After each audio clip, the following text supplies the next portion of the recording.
자, 종교개혁 지원국 탐방 두 번째 헨리 8세에 대해서 좀 나누도록 합니다. 영국이 국가 전체가 기독교 국가로 본의견하는데 결코 헨리 8세의 왕을 빼놓을 수가 없습니다. 그냥 지나갈 수가 없어요. 마치 이건 이런 겁니다. 독일의 종교개혁하면 누가 떠오르나요? 단연 마틴 루터죠. 마틴 루터를 빼고 독일의 개혁을 생각할 수가 없습니다. 프랑스는 장 칼뱅이죠. 그런가 하면 스위스는 누군가요? 스위스는 쯔뱅길리고, 그리고 체코는 얀 후스입니다. 그럼 영국은 바로 헨리 8세입니다. 아마 여러분들 중에 헨리 8세를 아시는 분들은, 역사적으로 아시는 분들은 개인적으로 그렇게 호감 있는 인물은 아닐 거예요. 그리고 모르시는 분은 헨리 8세가 좀 생소하기도 할 텐데요. 어쨌든 헨리 8세는 말도 많고 흠도 많고 탈도 많은 사람이고, 이 사람의 공과 또 과에 대해서는 호불호가 극명하게 나누어지는 사람인데, 근데 이건 우리가 개인적인 그런 캐릭터는 우리가 조금 차지를 하더라도 우리가 기독교적인 시각을 보면 이제 영국의 기독교 국가로 거듭나는데 본의견하는데 헨리 8세의 공을 빼놓을 수가 없어서 우리가 이제 그리스도인으로서 이 사람에 대해서 영국의 국가의 번영과 기독교를 이야기할 때는 이 사람을 빼놓을 수가 없습니다. 자, 헨리 8세는 그가 왕으로 통치할 때 그가 국가의 최고의 법을 발표합니다. 소위 수장령을 발표하죠. 국가의 최고의 법을 발표하는데요. 이 수장령은 한마디로 말을 하면 이제 우리 영국은 가톨릭이 믿는 천주교를 믿는 나라와 종교가 아니라 개신교를 믿는 기독교 나라가 된다라고 하는 전명하는 법입니다. 이런 다른 말로 국가적으로 영국이 본의견한다는 의미가 되기도 하죠. 우리는 지난번 말씀에 이사야 60장 19절 말씀을 살폈습니다. 이 말씀의 원문의 뜻을 이렇습니다. 다시는 낮의 해가 너의 빛으로 삼지 말고 밤의 달도 너의 빛으로 삼지 말고 오직 여호와 하나님이 내 빛이 될 것이며, 그리고 여호와 영광이 내 영광이 되리라. 저는 이 말씀이 비단 영국만이 아니라 이 말씀을 믿는 모든 민족 가운데, 우리 민족 가운데 이 말씀이 되기를 기도하고, 또 여러분의 가정 가운데 여호와께서 여러분의 빛이 되는 명문 가정이 되기를 기도하고, 또 여러분의 또 믿음도 여호와의 빛이 여러분의 발의 빛이 되시고 영광이 되기를 주의 이름으로 기도하고 축복합니다. 자, 우리 영국의 역사를 이야기를 한다면 영국의 역사의 산실을 한 군데 모아둔 대학이 있습니다. 그 대학이 어느 대학일까요? 당연 옥스퍼드 대학입니다. 자, 지도를 한번 보시죠. 여러분들 중에 개괄적으로 아시는 분도 계시니까 다시 한번 기독교 시각에서 한번 정리하는 그런 시간이 되고, 그리고 이를 통해서 하나님을 우리가 드러내고 하나님이 하신 일들과 또 하실 일들과 또 믿는 자들에게 주의 역사하심을 소망하는 그런 시간이 되기를 기도하고 소망합니다. 자, 옥스퍼드 대학은 옥스퍼드 주에 있습니다. 아시다시피 영국의 남쪽에 있는 그런 곳에 있죠. 이 옥스퍼드 주 안에 이제 옥스퍼드 대학이 있습니다. 자, 이 옥스퍼드 대학에 대해서는 다음 주에 조금 더 내밀하게 살펴보겠지만, 이 옥스퍼드 대학 안에 가장 잘 알려지고 유명한 대학이 바로 이제 크라이스트 처치 칼리지입니다. 이름만 들어도 크라이스트가 들어가고요, 그리스도가 들어가고 교회가 들어가는 대학입니다. 이 옥스퍼드 대학의 기원 역사를 살펴보면 좀 의견이 다소 분분하지만 분명한 것은 처음에 시작할 때는 바이블 스터디로 시작됐다는 거예요. 마치 하버드 대학과도 같은 것이고, 하버드 대학도 처음에 바이블 스터디로 시작이 되었죠. 예일 대학도 바이블 스터디로 바스턴 대학도 바이블 스터디로 시작됐습니다. 우리나라에 복음이 들어오고 대부분의 학교들이 다 처음에 선교사들이 세운 거와 거의 같은 거라고 보시면 돼요. 자, 옛날에는 글을 읽지 못하는 사람들이 거의 태반이었습니다. 그런데 그때 이제 어떻게 하면 성경을 글을 읽어야 성경을 읽을 수가 있으니까, 그래서 하나님의 말씀을, 진리의 말씀을, 그래서 옥스퍼드 대학의 학교 표가 주님은 나의 빛이다라고 하는 그런 학교의 표입니다. 한번 따라서 하실까요? 주님은 나의 빛이십니다. 이게 그 학교가 생기게 된 이제 미션 스테이트먼트인데요. 어쨌든 이 옥스퍼드 대학 안에는 이제 가장 유명한 대학이 이제 크라이스트 처치 칼리지라고 하는 그런 학교입니다. 다음 사진 한번 보시죠. 이게 보시면 이제 이렇게 생겼습니다. 이 옥스퍼드 대학 하면 어떤 분들은 우리나라 종합대학처럼 어느 한 대학만 생각하는데 그 주 전체가 다 이렇게 칼리지로 이렇게 되어 있습니다. 칼리지로 말하면 한 38개 정도의 칼리지가 이렇게 운집되어 있죠. 그걸 전체를 다 합쳐서 우리가 흔히 이제 옥스퍼드 대학이라고 그렇게 부르죠. 이미 알고 계신 거죠, 그죠?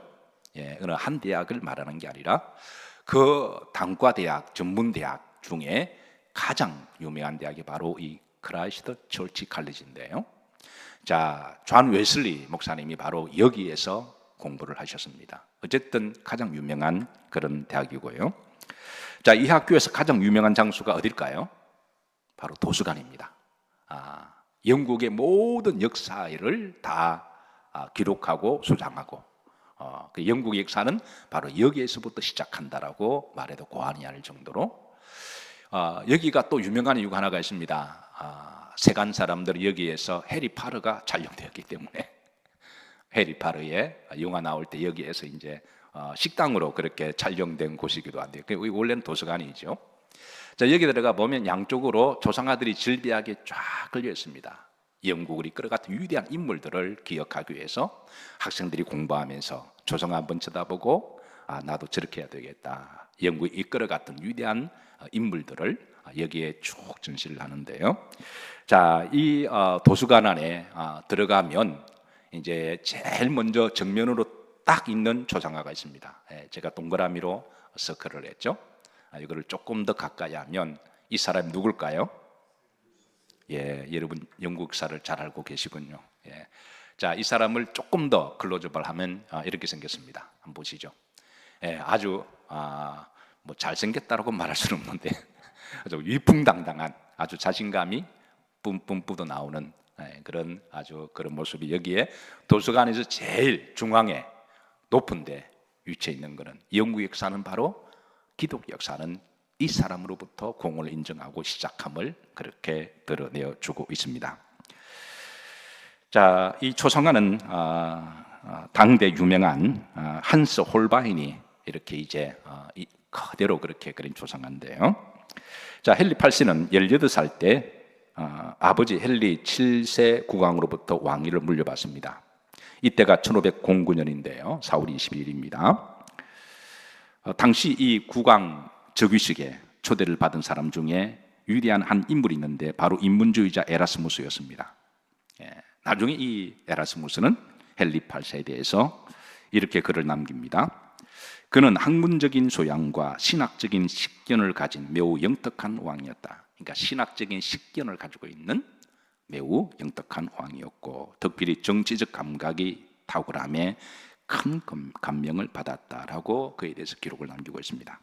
원래 헨리 8세는 왕이 되려고 하지 않았습니다. 왜냐하면 그 위에 형 아스가 있었기 때문에 옛날에는 이제 장자가 왕이 되고 그 다음은 왕이 되지 못하잖아요. 그래서 장자 서열에 따라서 형 아스가 왕이 된 거로 생각하고 그래서 그는 일찍이 이제 가족 간의 불화도 그러하고 또 그런 문제를 쌓을 수가 없으니까 그리고 헨리 8세는 한때 믿음이 깊어서 성직자가 되려고 그리고 그는 신앙에 대해서 굉장히 관심도 많았고 그리고 옥스퍼드 대학이 처음에는 바이블 칼리지 바이블 스쿨이었을 때 그 가서 신학을 공부를 하고 수도사가 되기로 하는 마음도 가지고 있습니다. 그 정도로 그는 이제 믿음과 성경과 신학에 관심이 깊었던 사람이어서 아마 이런 모습을 보고 에라스무스는 그는 신학적인 식견이 매우 뛰어나다라고 평가를 했는지도 모를 일입니다. 자, 그런데 형 아스가 갑자기 병으로 죽습니다. 그래서 이제 그 다음에 차자가 왕으로 그렇게 올라가게 되는데요. 이때 그의 나이가 18살입니다. 그가 왕위로 올라갈 때만 하더라도 영국 로마 캐톨릭 교회의 통치를 받고 있던 때였고요. 그런데 헨리 8세가 왕위 오른 지 25년 뒤에 1534년에 수장령을 발표합니다. 수장령은 한마디로 뭐라고요? 이제 우리 영국은 개신교를 믿는 캐톨릭으로부터 독립해서 이제 우리는 기독교가 된다라고 하는 그걸 이제 증명하는 것이죠. 수장령은 다음 크게 세 가지입니다. 여기 보면 하나, 둘, 셋. 여기 보면 다소 정치적인 의도도 있지만, 그래 여기에 우리가 기독교적인 사관에서 보면 이제 영국은 기독교 국가가 된다라고 하는데 여기에 큰 의의가 있습니다. 우리가 흔히 한 개인이 예수님을 영접하고 거듭나는 사건도 있지만 국가가 전체로 거듭난 사건, 제가 지난주도 말씀드렸지만 영국이 그러하고 미국이 그러하고 그리고 또 이제 이런 나라들이 로마도 그러합니다. 저는 우리나라도 좀 그렇게 되었으면 좋겠다 그렇게 기도합니다. 자, 이때 헨리가 8세가 통치할 때 활동한 영국 위대한 종교 개혁자들이 들어있는데요. 대표적으로 윌리엄 딘텔이라고 하는 개혁가가 있습니다. 사진 한번 보시죠. 윌리엄 딘텔입니다. 이 사람이 헨리 8세와 동시대에 살면서 영국에 또 개혁을 했는데요. 자, 이 사람은 그리스 성경을 영어로 번역한 학자입니다. 목회자기도 하고요. 그래서 그리스 성경을 영어로 번역해서, 그러니까 영국 사람들이 글만 깨우쳐 읽을 수 있도록 그렇게 이제 성경을 보편화시켰던 그런 목회자인데, 안타깝게도 복음을 전하다가 캐톨릭에 의해서 화형으로 순교를 당해요. 자, 그 다음에 또 다른 동시대에 활동했던 개혁가가 패트릭 해밀턴이라고 하는 개혁가가 있습니다. 스코틀랜드의 출신인데요. 이 사람은 16세기에 유럽에 종교개혁의 바람이 불고 있을 때 그런 여러 유럽 나라를 순방합니다. 하나님이 어떻게 역사하시는지, 다른 나라는 어떻게 개혁이 일어나는지. 그가 특별히 유럽을 돌면서 가장 감명 깊게 감동을 받은 사람은 마틴 루터였습니다. 그래서 영국도 이제 말씀으로 개혁하기를 바라는 꿈을 안고 돌아와서 지방을 다니면서 이제 말씀을 전하고 이제 개혁을 하다가 역시 캐톨릭으로부터 화형으로 순교를 당합니다. 자, 중요한 것은 영국의 기독교 국가가 된 그 이면에는 단순히 헨리 8세만의 공헌이 아니라 보이지 않는 곳에서 이렇게 순교한이들의 피와 헌신과 복음의 뿌리가 있었다고 하는 것이죠.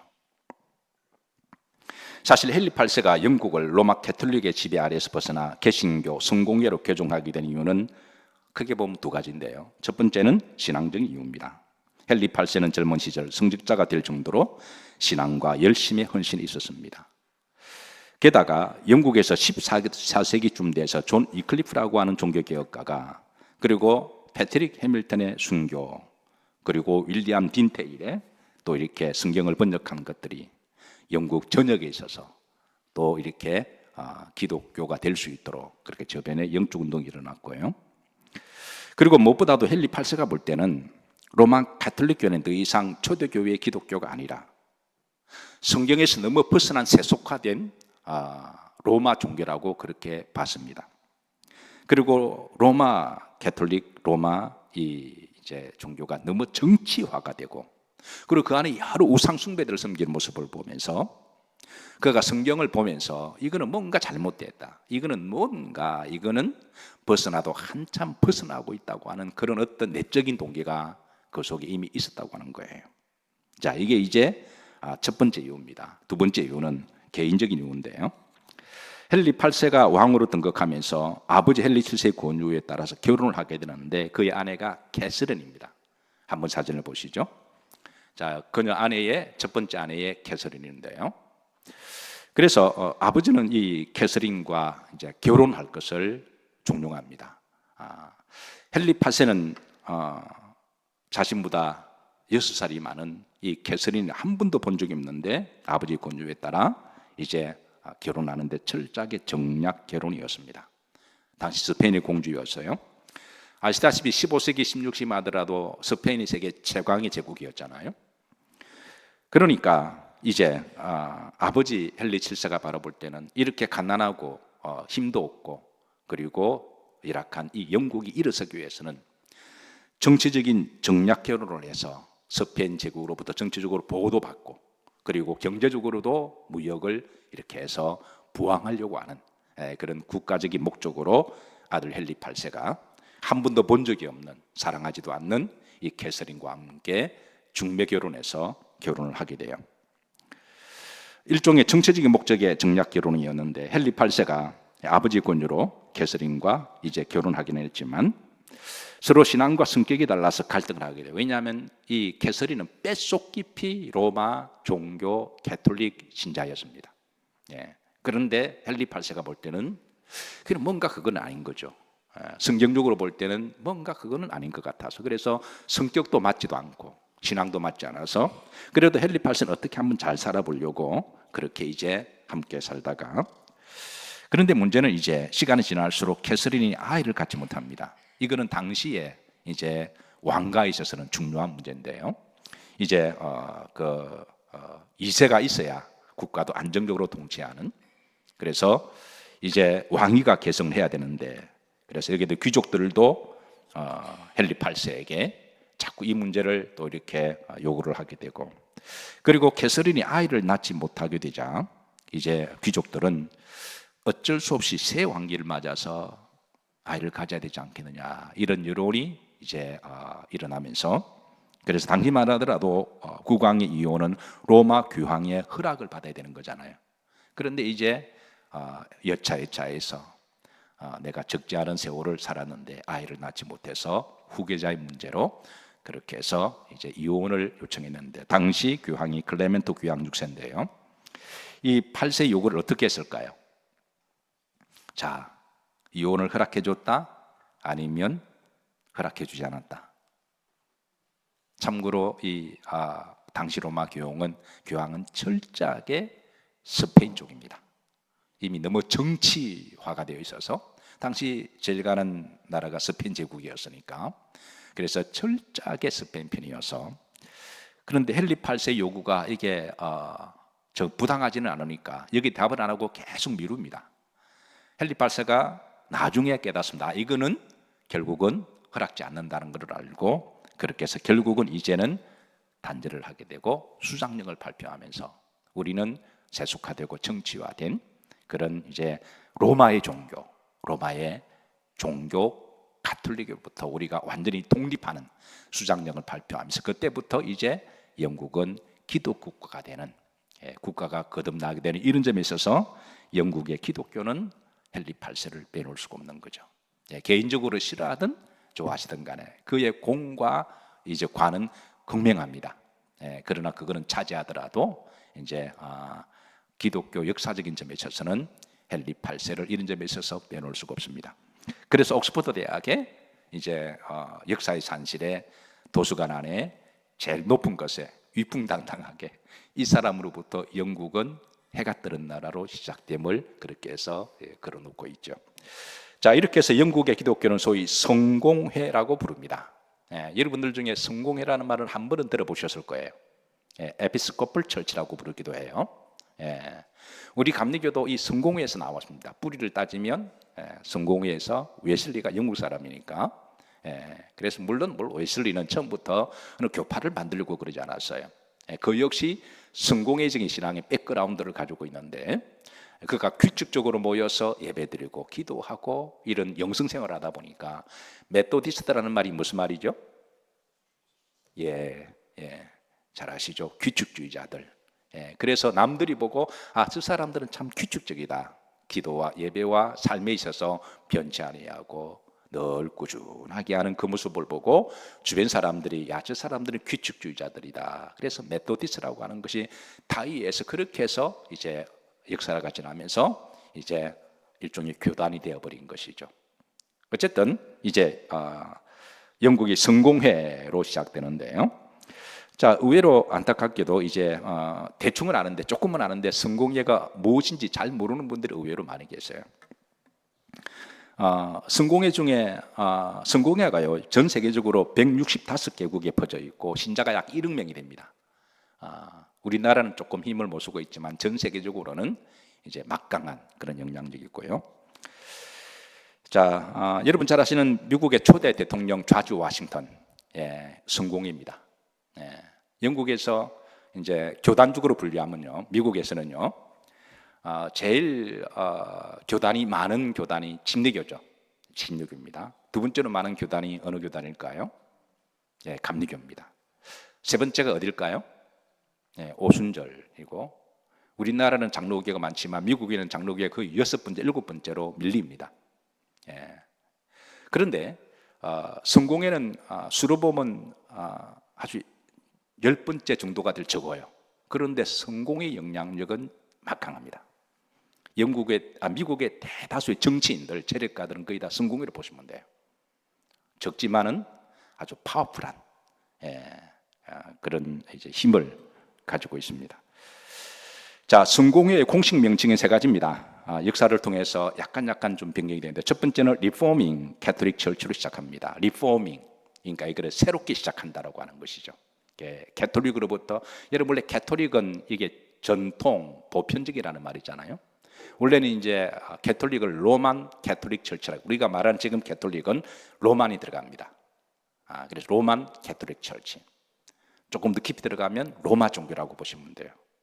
캐톨릭이 너무 타락해서 이제 로마 종교화가 되어버려. 그래서 영국에서는 로만을 빼버렸습니다. 빼버리고, 캐톨릭 말 자체는 나쁜 건 아닙니다. 캐톨릭은 보편적인 우주적인 거니까, 상식적인이라는 말이니까. 그래서 우리는 새롭게 리포밍, 다시 초대 교회로 돌아가는 이제 기독교가 되겠다라고 하는 의미에서 그렇게 전부셨고요. 두 번째는 이제 앵글리칸 철치, 올 커뮤니언이라고 부르는데, 앵글리칸은 잉글랜드의 교회라는 말이죠. 그러니까 영국이 시작했으니까 우리는 잉글랜드의 교회다라고 하는 점에 있어서 이제 또 이렇게 부르기도 하고, 세 번째는 가장 많이 부르는 말입니다. 에피스코플 철치라는, 에피스코플은 이제 감독제라고 하는 것이죠. 질서가 있는, 교회가 질서가 있어야 되겠죠. 그래서 예수 그리스도를 중심으로 해서 그 밑에 교회 질서를 통해서 그렇게 해서 이제 이렇게 운영된다. 그래서 에피스코플 철치라고 그렇게 부릅니다. 성공의 신학의 특징이 있습니다. 첫 번째, 다 같이 한번 읽으실까요? 시작. 성경을 기본 신앙이 기본으로 삼는다. 성경을 기본 신앙으로 그렇게 기본을 삼고 있습니다. 두 번째는 합독합니다. 예수 그리스도의 복음을 기초로 둔다. 세 번째, 사도신경과 니케아 신조를 믿는다. 예.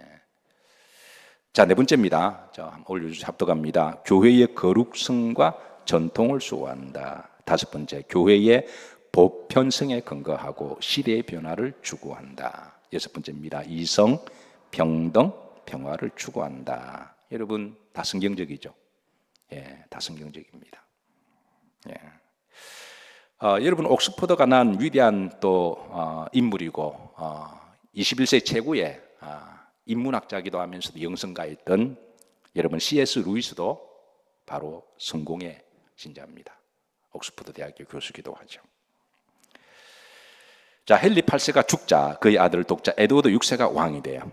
자, 에드워드 6세 보십시다. 자, 6세를 보면 그의 초상화가 이렇습니다. 자, 여러분 홍안의 미소년처럼 보이죠? 예, 아마 오늘 이 시대 아이돌의 얼굴이 아닌가. 잘생겼습니다. 이때가 그의 나이가 몇 살이었을까요? 예, 나이가 9살입니다. 예.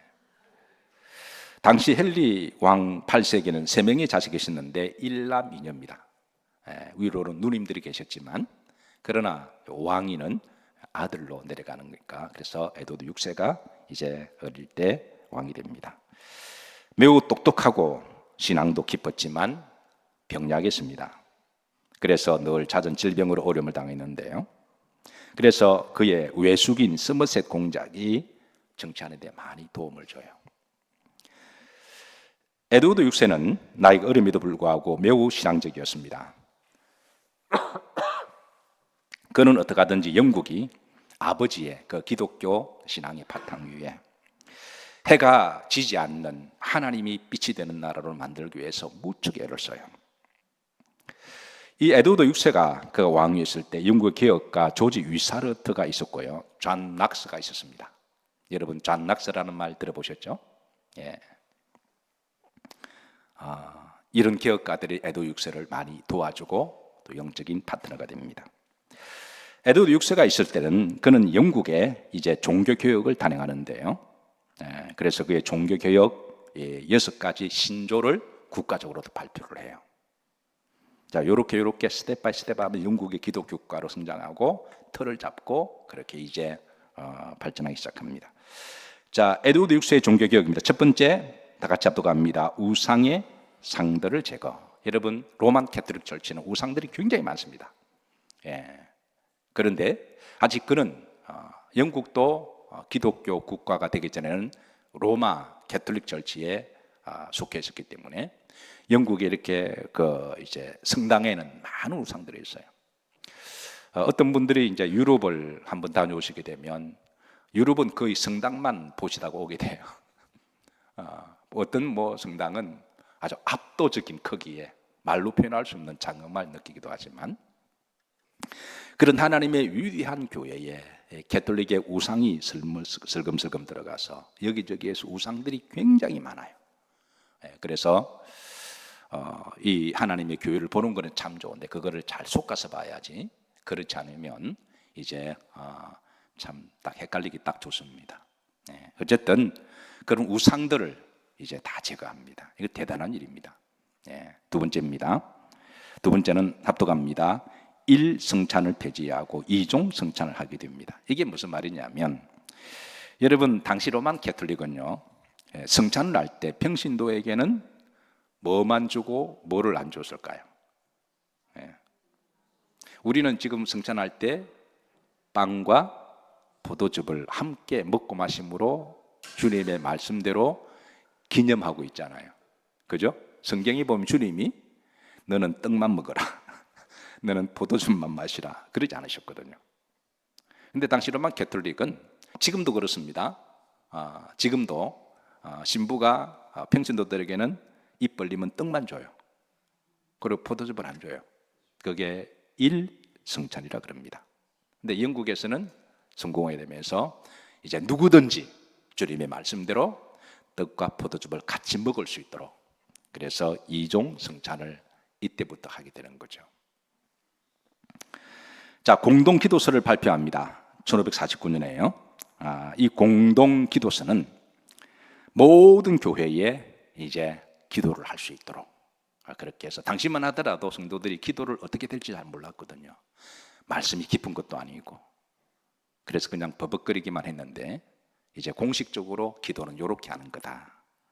그렇게 해서 성경을 바탕으로 해서 기도서를 만들어서 평신도들이 이제 성경에 따라 기도할 수 있도록 이런 운동을 하기 시작합니다. 호칭 개혁을 합니다. 그전에는 성직자들을 클러지들을 신부라고 불렀는데 이제는 신부가 아니라 성직자, 목사라고 하는 호칭을 이때부터 사용해요. 그리고 다섯 번째, 평신도들에게 주일 성수 법령을 공포합니다. 그 전까지만 하더라도 주일을 이렇게 따로, 근데 국가적으로 이 날은 이제 하나님께 예배드리는 날이다. 할리데이가 아니라 노는 날이 아니라 어떤 날이라고요? 이걸 로드스데이다. 주님의 날이다. 이 날은 모든 가게나 일하는 걸 다 스탑하고 산과 들로 가라는 게 아니라 교회 가서 하나님께 예배 드리는 날로 그렇게 지정했습니다. 저는 우리나라도 그렇게 됐으면 좋겠습니다.